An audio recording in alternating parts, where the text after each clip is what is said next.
this evening, and we're off to Foynes Yacht Club, where they recently hosted the Optimist Championships. 120 dinghies took part in the exciting event. We headed along to check it out.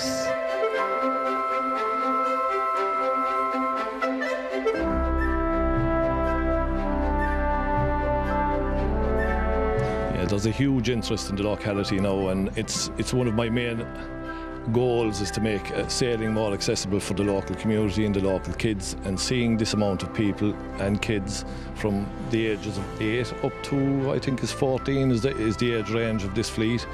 It's going to promote it now in India. Yeah, we have a fantastic sailing academy here, and it's been very successful over the last couple of years for us, and I think this will spur it on even more. Well, this is one of the most fantastic resources that we have here in Limerick, and with Foynes Yacht Club, I presume that you're hoping that more people get involved in sailing and just take advantage of this fantastic resource.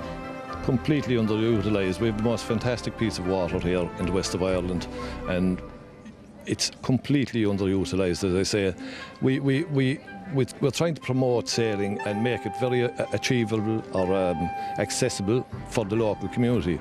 We do an awful lot of voluntary work here in the club, and I think it helps to keep the financial side of it down, so it's making it more accessible for a broader range of people.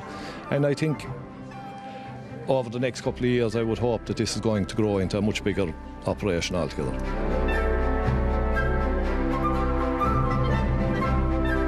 So we're here with Ross O'Shea. We've nabbed him just before he takes to the water. Ross, are you excited to get out there and take part? Yeah, I'm very excited about it. Now, this is your boat, your dinghy. Tell us a little bit what will happen when you get out into the water.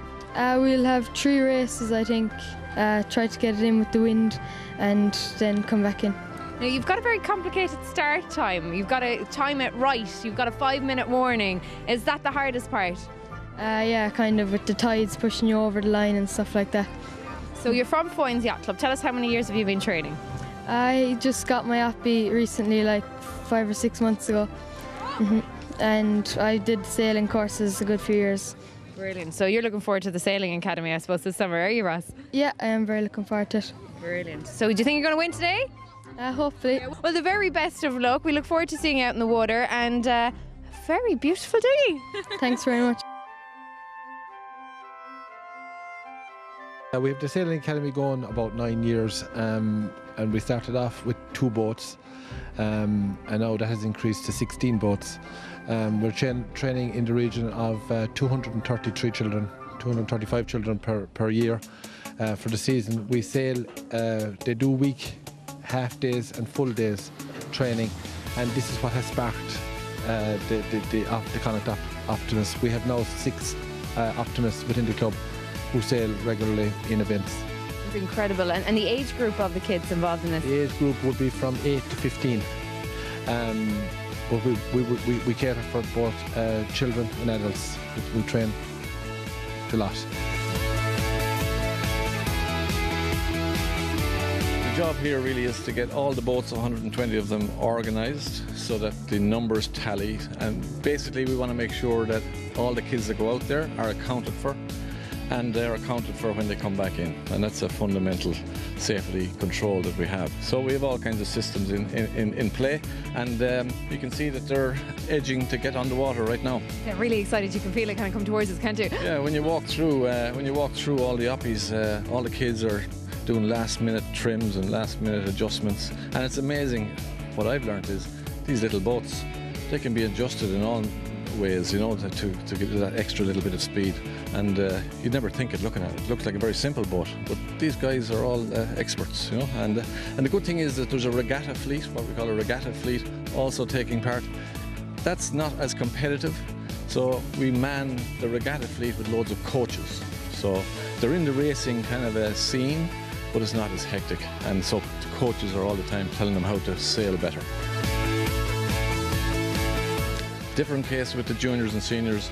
That's a cutthroat affair, right? So how does it work, Tom? What happens? They get out into the water and it's go. They get out into the water, but the safety boats and the mark laying boats have laid out a triangular course or maybe a trapezoidal course, and that's marked by floating buoys, right? So there's a starting line established, and then there's a 5-minute gun sounded, and that means it's 5 minutes to the starting time. So they have to time their approach so that they hit the line at full speed before the gun sounds. If they pass the line before the gun, they have to go all the way around, and that's a disaster. You've lost the race at that stage. If you're too far behind, you're getting all the dirty wind of the other boats, you know, because there's 120 out there, so you're getting all this upset wind. So the trick is to be in the front, and these guys know how to hit that line at full speed right on the gun. A pretty stiff competition, at least at the older age groups. We have 3 different fleets. We have a regatta fleet for people who are sort of beginning, and then we have a main fleet split into 2 junior sailors and senior, and it's by age, but pretty competitive at the top of both of those fleets. Fantastic, and it's really good. We hear about the Sailing Academy here at the Yacht Club, to see kids getting involved at such a young age, learning those skills and having the respect for the water. Yeah, a lot of life skills. When they're out there in the oil and the wind gets windy, they have to be quite brave, quite courageous, pretty fit, a lot of tenacity, especially when it's going badly, and yeah, a lot of character building stuff. And they build then great friendships because they kind of have the competition on the water and the friendship off it. Great to see so many young people enjoying what a wonderful resource that we have here in Limerick and out on the water. Now we're swapping the boats for the cars, and we're heading to Limerick Racecourse, where Limerick Vintage and Classic Car Club recently held their